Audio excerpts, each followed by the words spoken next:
Well, everybody saw us moving the program from George Hilliard, moving the Trek and the 4D programs from George Hilliard into their temporary locations. But they also, we're still doing work in those facilities to get prepared for the next set of moving, like this here. So most people don't know the amount of work that we're doing in this building. This is almost like another West Side. They say all new flooring throughout the building. We're putting up new walls, we're reconfiguring spaces. The IT department have to put all new wireless systems in and run all the new data services throughout this whole building as well. We have to run electrical for the 5 portables.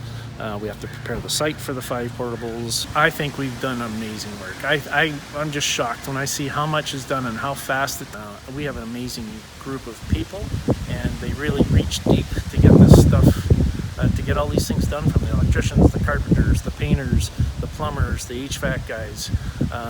It's incredible what they've done to get these things ready for people in the time and the fashion of what they've done. It still blows me away how much we can do when we are put to the task.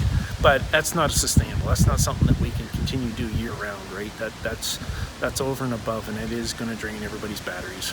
And so at some point, we have to sit down and strategize how we're going to get back on track, because I know a lot of people are getting antsy. It's like, well, why can't we get something fixed in our schools? But honestly, we're pouring all our resources into these schools to get these done as quickly as possible, because we don't want people to be displaced for too long.